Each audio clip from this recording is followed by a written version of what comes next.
I'm going to talk to you tonight about how the words of Lawrence shaped a couple of initiatives that I've been involved in for 15 years now. I've lived in the region, in the Gulf region, for 25 years, Bahrain, Riyadh, and the last 15 years in Oman.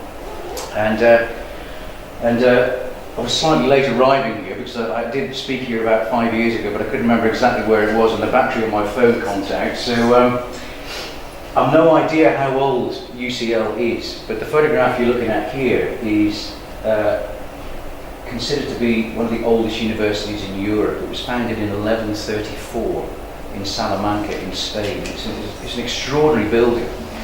And I was speaking there a couple of years ago at the World Wilderness Congress about how we use the desert in Oman in a whole variety of ways to connect cultures, but also to give young people the skills for the future.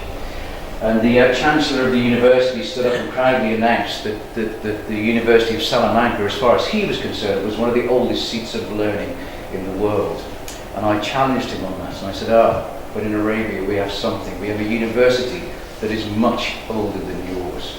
And it's slightly ironic that I had to go here to actually get the initiative and to understand all this. This was my home for an entire year. This is 500 miles from the North Pole, and this photograph is not taken in daylight, it's taken in darkness. So this is at 80 degrees north on an island called Svalbard, where polar bears outnumber people. And 4 months of total darkness. Those of you who are star buffs will see Orion over here. So this was taken in the depths of winter, 4 months of total darkness. And if you're like me at home, you've got a pile of books by the side of your bed that you can never find the time to read. And I had to go here to finally get to the end of 7 Pillars of Wisdom, because I picked it up and I tried to read it and I put it down, and year after year went, and finally, this is where I slept in here, sleeping on an old reindeer skin, and my pillow was 7 Pillars of Wisdom. And I finally got to the end of it. I was so proud of myself. But I started highlighting bits of his writing, because I've read, like many of you, I'm sure, Thesiger's writing of Arabia, which is beautiful. But for all the, perhaps some of the factual inaccuracies of Lawrence, I've never read anyone who captures the beauty of the desert the way that he does. And I spend almost every weekend of my life out in that desert. It's 2 hours from my front door to Wahiba Sound to Oman. And anyone who describes the perfumed air of the desert in the way that Lawrence does really understands his environment. So it was here where I finished 7 Pillars of Wisdom, and when it's totally dark for 4 months, you have plenty of time to think. And we were some of the last people on Earth here to see images of 9/11. We had a helicopter visit in November from the governor of Svalbard, and he bought a mailbag, and the people I was with were huddled in a group, and I could see a picture of a plane going into a building. So 2 months after it happened, first time we knew what had gone on. We must have been some of the last people on Earth to realise that. But I'm a member of the Royal Geographical Explorers Club in New York, and if you go to the Explorers Club in New York, the annual dinner is called the Lowell Thomas dinner. And Lowell Thomas, we all know who this is, but the man on the right is Lowell Thomas, who was the kind of Kate Adie of his time. He was a bit swashbuckling and sticking his camera lens into places where other people feared to go. And he captured some of the first moving images of Lawrence at work in the Hijaz. And that really sort of put Lawrence up onto a pedestal. And it was, when I started going through 7 Pillars of Wisdom, I just enjoyed it so much that I started highlighting all the things that really connected with me and resonated with me. And it was this one particular passage which really got me going, because this is how I love to spend my weekends, sitting around the fire in the desert with the Bedouin and my dogs and my own family. And he said the fire was a university where the local people heard the best talk and all the news of their tribe, and by constant sharing they grew up as orators and masters of expression. And it was this man. Anyone in the room know who this is? This is Prince Turki Al Faisal, who was Saudi's ambassador in London many years ago. And And this whole concept of connecting cultures, which is now 15 years old, came as a result of a letter that he wrote that was published in The Guardian, The Times, The Telegraph, all the broadsheets here in London, which said, stop bashing Saudi Arabia. We want to move forward, but it has to be at a speed that is appropriate to the culture. And work with us, stop bashing us over the head all the time. And so I'd just come back from 5 years in Riyadh, and I wrote a letter, and I could have just turned the page, which is what I normally do, but I wrote a letter to Prince Turki, and I said, look, I just want you to know that not everyone who lives in Saudi Arabia has a negative impression. I've just come back from 5 years, had a fantastic time. And he made one of the biggest mistakes of his life, which was to invite me for coffee. And so I was thinking, of course, that I wouldn't take him up on it, but I did. And so a couple of weeks later, I knocked on the door of the embassy in London. He invited me for coffee, and he said, what can we do to change people's perceptions of Saudi Arabia and Arabia in general? And so the idea of trying to build on this idea of dialogue around the fire, face-to-face, sometimes challenging, difficult conversations took root.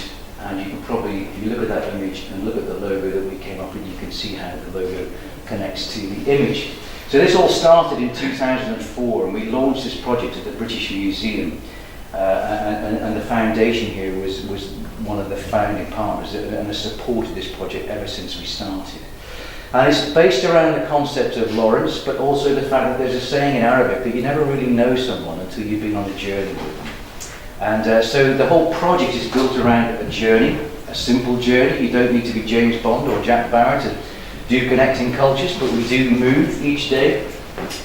But it's a very simple formula.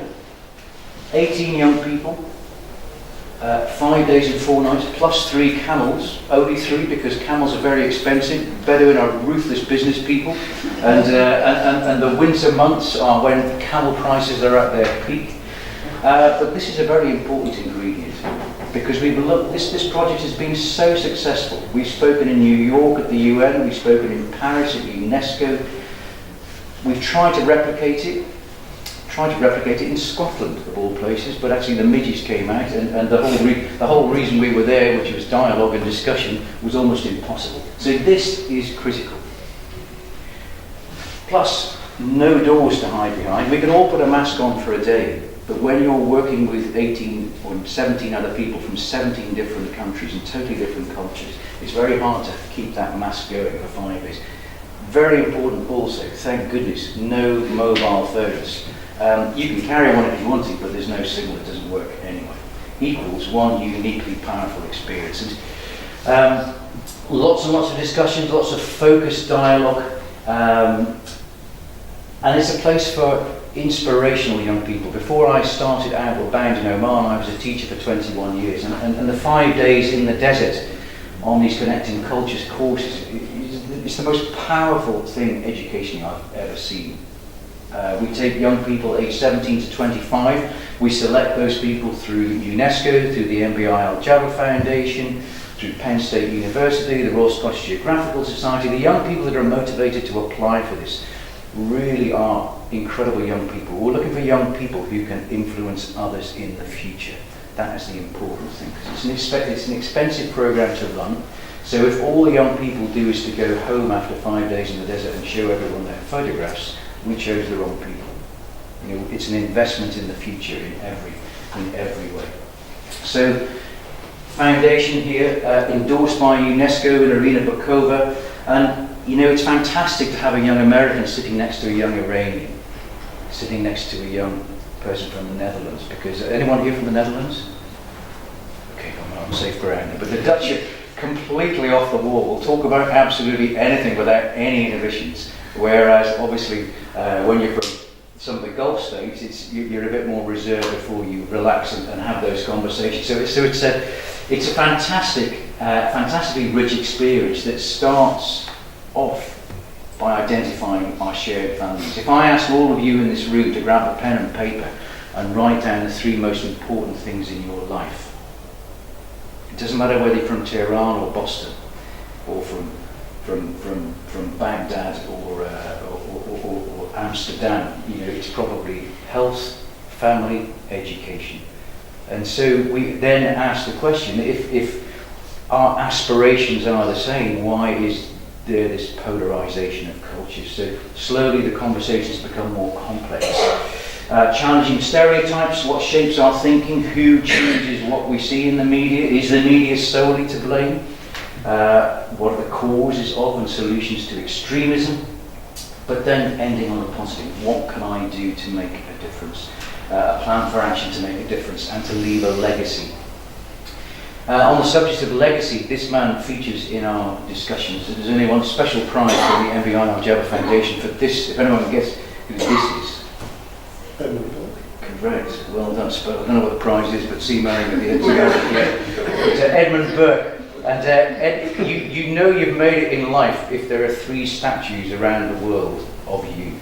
And there are 3 statues of Edmund Burke. And if you don't know who he is, he's the most extraordinary man, an Irish philosopher stroke politician, who was years ahead of his time. His thinking was so radical that he was in danger of being locked up at any moment because people thought he was completely off the wall. But what an inspirational man. If you can make sense of these words, this is one of his most famous sayings.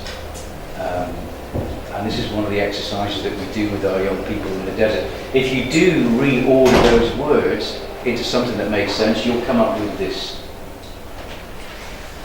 All that is necessary for the triumph of evil is that good people do nothing. And he wrote that in 1750.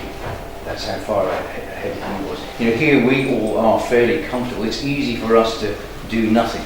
But if we do nothing, then nothing gets any better. So the challenge for the young people on our Connecting Cultures courses is to do something positive with the learning that they take from the desert, from the oldest university on earth. Last year we had Debbie Martin come out. She's an ex-Blue Peter producer. She came out with a camera and she made a little 4-minute documentary of what happens. I'm Kate, I'm from England and I'm not a football hooligan. My name is Khaled and I'm from Saudi Arabia and I'm not French. My name is Ahla. My name is Ashima. We are from Oman. And we don't ride camels to go to work. My name is Cody. I'm from the United States. I'm not a Christian. I'm Nikolai. I'm from Poland and I'm not anti-immigration. My name is Tasneem. I'm from Algeria and I'm not a German.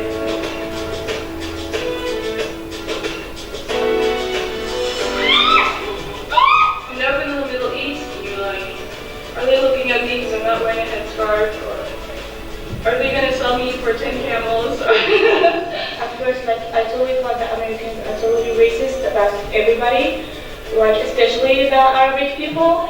But Julie was just, like, not racist at all.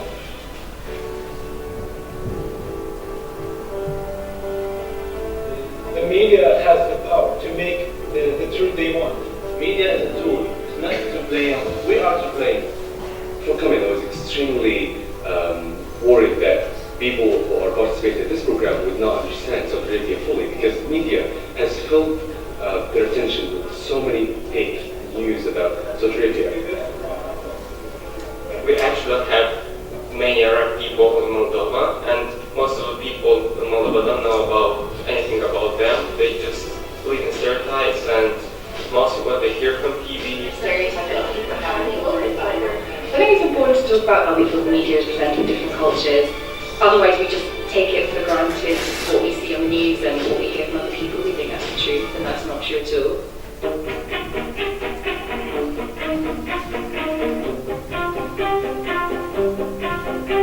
One of the most important things, like listening to each other, because this is the first step to understand another's culture, another's motives, another's lives.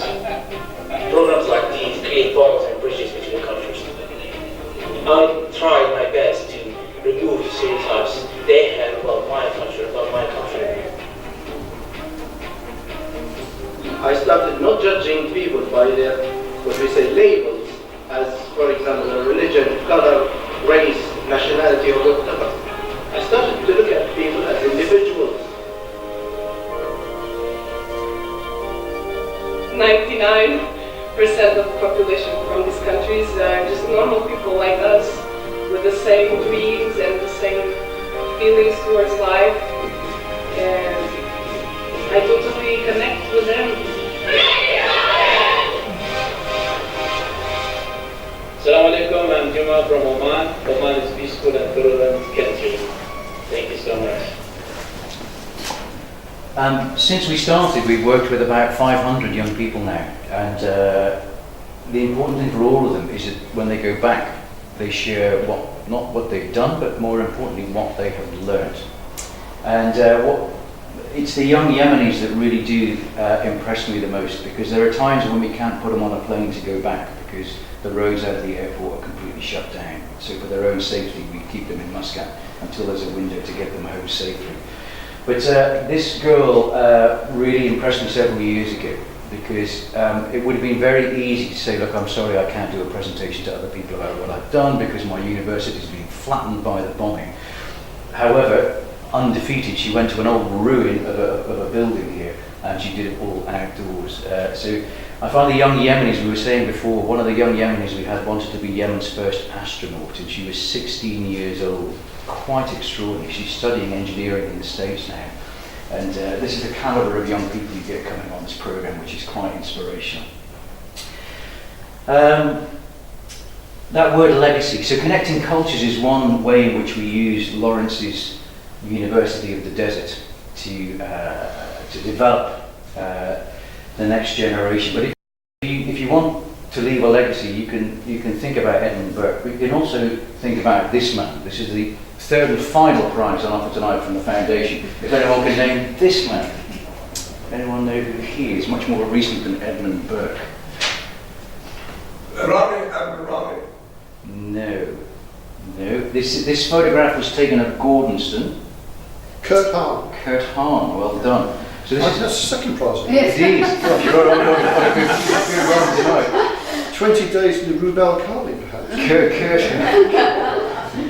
Kurt Hahn. And Hahn was an educational reformer who happened to be headmaster of a school in Germany in the 1930s when Hitler was coming to power. And he challenged people to either stand with him or with Hitler, so for right or wrong. And for that bold statement, he was locked up, and it was Ramsay MacDonald that got him out to UK. And Hahn had the idea that there are some things in life that they're impossible to learn from a book and from a PowerPoint presentation. Learning through doing. But like most educational visionaries, he didn't have the best business brain. So he was struggling for money, a head full of ideas, but no money, until he met the mayor of Liverpool, who ran a shipping line across the Atlantic called the Blue Funnel Shipping Line, losing young sailors to the German U-boats, needed training to toughen up his men, and Outward Bound was created. In the 1930s, Hahn could see, he, like Burke, was an incredible visionary. He found that there were several decays in society which are as relevant today in 2019 as they were in the 1930s. Decay of fitness, very relevant today. The decay of self-discipline, health and respect. Spectatoritis, I like that word, I've never heard that word before, but just too much watching and not enough doing. The decay of skill and craftsmanship. And above all, the decay of compassion, being a human being.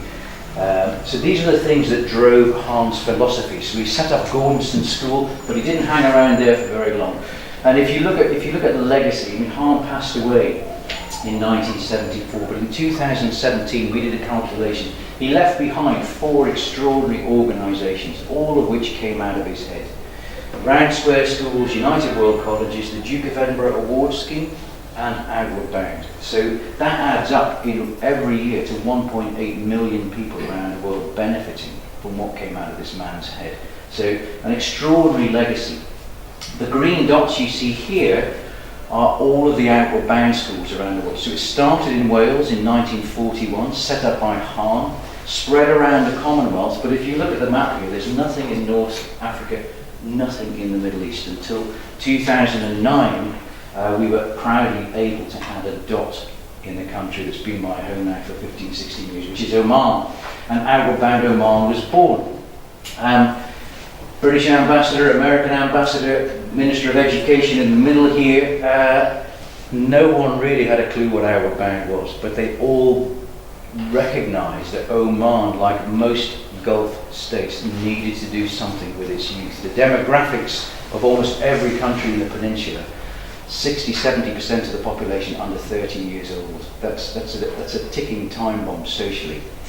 So everyone talks about the youthquake, and that doesn't matter whether you go to Riyadh or Bahrain or Muscat. The governments are very concerned about what to do with their youth. Outward Bound was seen as a possible way of addressing some of those issues.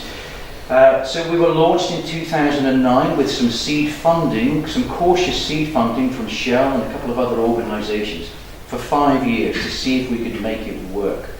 Someone donated a tiny little office, and I gave up my job teaching, and we started in our first year. We did over 20 courses, and you can see how it's grown now. This year alone, I think we've done 130 courses.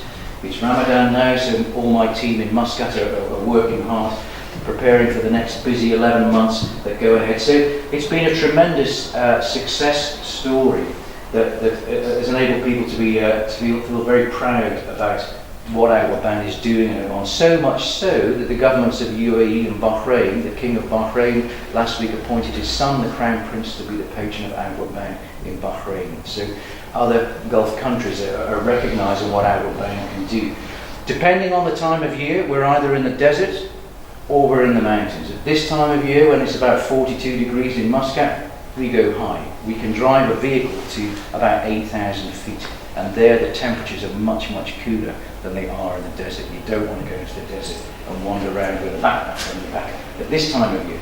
But Jebel Akhtar is perfect, and hopefully if this video clip works, it'll show you a little bit about what we do. We may be thwarted by technology, which we are going to be. Anyway, Jebel Akhtar, beautiful, 1,000-year-old juniper trees, which are our classroom. When Sultan Qaboos came to the throne in 1970, he said the key to the future of Oman is education, and it has to start today, even if it's under a tree. And those trees are still as relevant today in 2019 as they were in 1970. We use this area of the mountains a lot. There's some big caves where the villagers used to take shelter when us lovely Brits were dropping bombs on Jebel Akhtar in the 1950s. So these caves are great for us to get out of the sun. So Outward Bound, like Hans' philosophy and Lawrence, it's all about experience, not just theory, enabling people to learn by doing. Education's come a long way since the Sultan came to the throne in Oman. When he came to the throne, there were 3 schools, and today there's over 1,300. But the quality of the education is still lagging behind where the government would like it to be. And Muscat, just like London does not reflect Britain, Muscat does not reflect Oman. You only need to go a couple of 100 kilometres south into the desert, and the quality of education is nowhere near as good as it is in Muscat, for example. So there's this skills gap, and you read about the skills gap here in the UK. It's not just a Muscat issue, but it's probably just bigger in the Arab world than it is here in the UK. Is education preparing young people for the world of employment? And the answer is no, it's not. The irony of British education, which has evolved over centuries, was not lost on Anthony Selden, who was then, I think, head teacher at Wellington College here in London, who came up with this statement in the Sunday Times, because at the time the British government had just announced the best ever examination results, very proudly, and 1 week later the riots in North London, that lovely furniture shop that had been in the same family for several generations, caught fire, young people rioting on the streets, and it was Selden who said, well, hang on a minute, best education results ever, and this is happening on our streets? There's more to education than certificates and qualifications. What grade did you get for character? So this is our focus. Really, the days of a young Omani or a young Saudi or Bahraini leaving school and being absorbed by the government are gone. They will never come back. The price of oil is such, the economy is such, that the government cannot absorb young people anymore. And in Oman alone, there are 50,000 young people leaving education to enter the workplace every year, and the government is not recruiting. recruiting. So big pressure on the private sector, but with inward investment very cautious as a result of the economy. It's tough times. It's tough times in Oman as it is in every Gulf state. So the focus of our courses in the mountains of the desert is to give young people the opportunity to improve their employability. There's a very much a big drive for Omaniisation, getting rid of old expats like me and getting young Omanis into the job. We still find, though, that young Omanis aren't discussing things in school that perhaps they should be. They're not discussing the state of the economy. They're not discussing the challenges of entering the world of education. So when they come with us for 4 or 5 days up on that mountain, it's often the first time that they've had discussions like that. And their dream often still is, despite the harsh economic situation, is that I will work in government because I'm not got to work at 2:30 and I get a good pension when I'm 45. Not anymore, you don't. So one of our challenges is to transform that dream into reality. So we start off by identifying what we're good at, and then we do the same thing again when we realise we're not quite as good as we thought we were 5 days later. But importantly, coming up with an action plan. How am I going to take what I've learned in the desert or on the mountain to improve my performance in the workplace or to improve my performance back at university? What can I do to enhance my employability? I advertised for one instructor to join Outward Bound a couple of weeks ago. We had 440 CVs. I'd like to think it's because everyone wants to work for Outward Bound Oman. It's not. That's just the state of the job market. Young people are desperate for anything. But, you know, this doesn't cost anything. None of these things cost anything. And you can't really learn them from a book, and you can't really learn them from a PowerPoint presentation. So Outward Bound was really showing signs of growing very quickly in Oman. But how do you get something under the nose of His Majesty Sultan Qaboos and know that he's read it? Very, very difficult, because he's surrounded by gatekeepers. We tried, because every year when His Majesty addresses State Council, he speaks about the youthquake, giving young people the skills for the future. But how do we get it under his nose? Very difficult, until we heard that Prince Charles was coming out to visit. He was coming out to visit because we just finished our crossing of the empty quarter.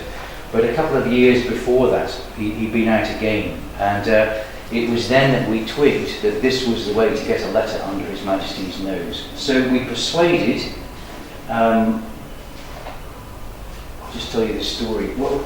The slightly quizzical look on Prince Charles's face is as a result of what's in this bag, because what we wore on our feet across the desert was a pair of Bedouin socks. Bedouin socks are double layer underneath to stop your feet burning on the sand and freezing on the sand in the morning. They're open weave, so when you pick up your foot, the sand drains out rather than sticks in like a big ball. And they're very bristly and hairy, so the scorpions don't snuggle up against your feet at night.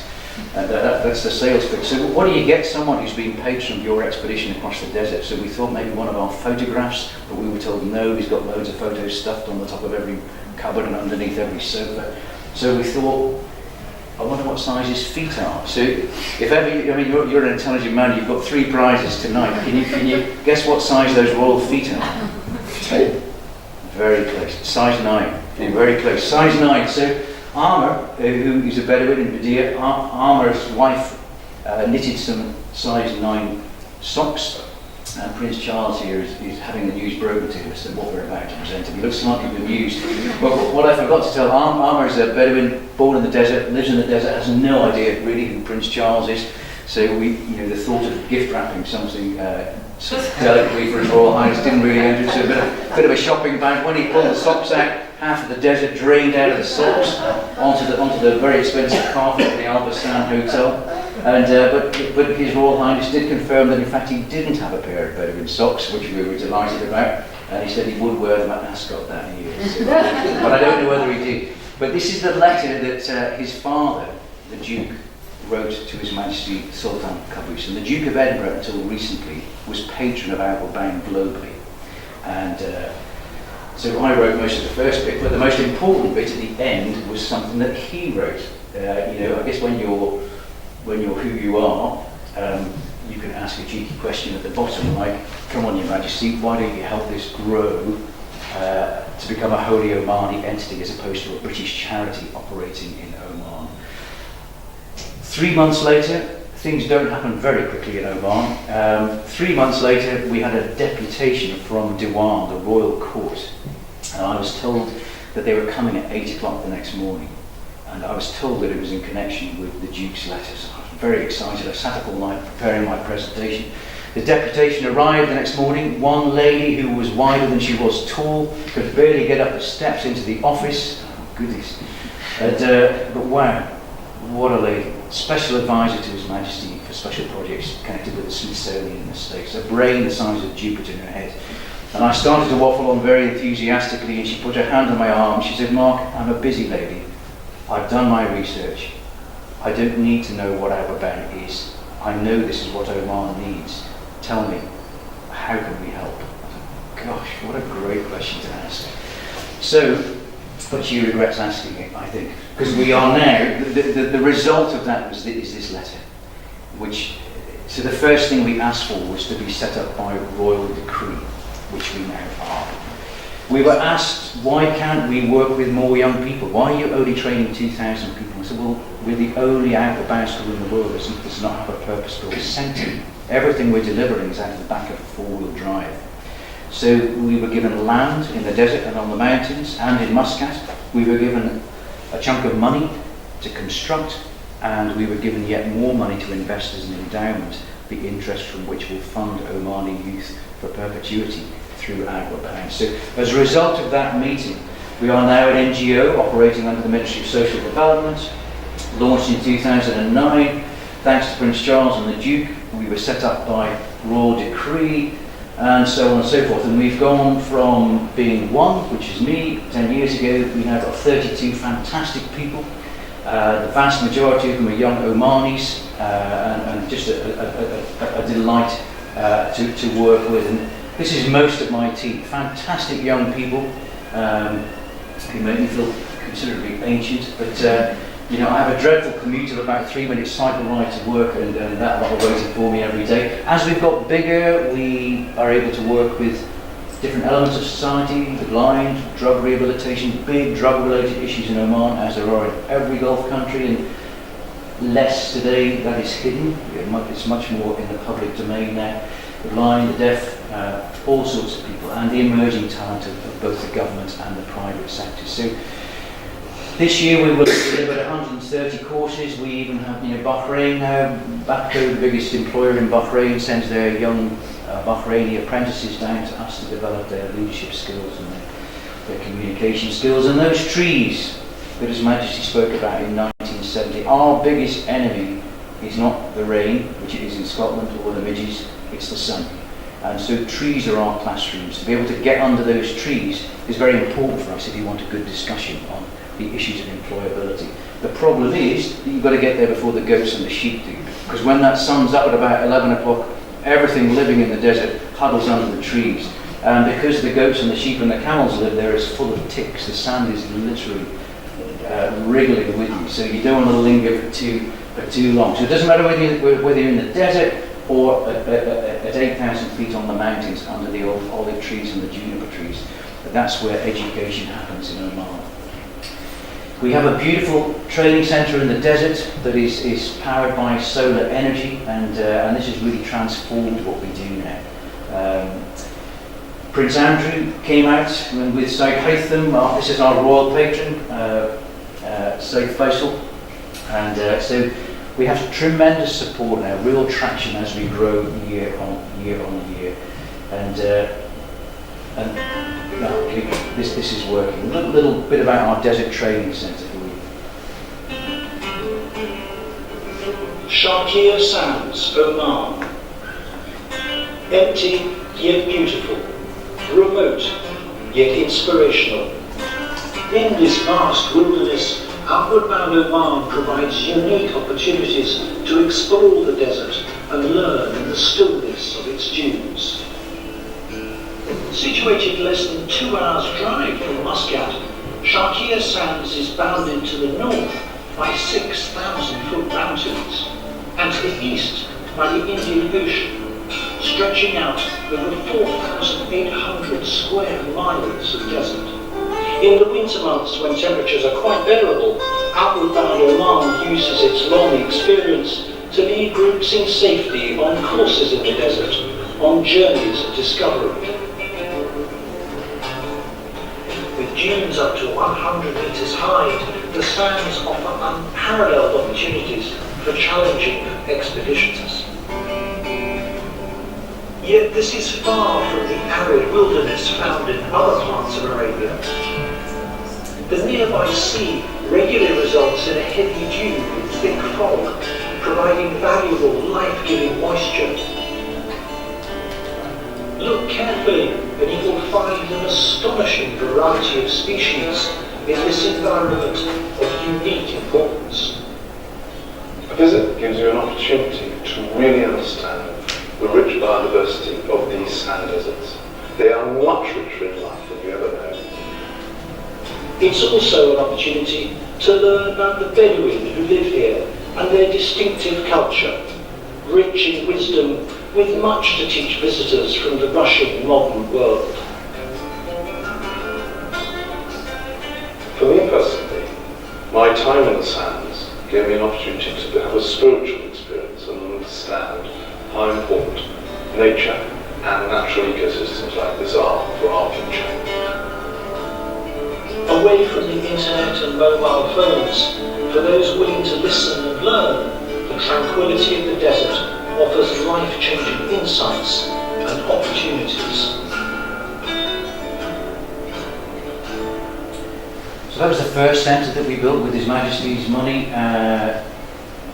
The Royal Geographical Society here in London spent 3 years in those sands in the 1980s. Nigel Windsor, who was Deputy Director at the time,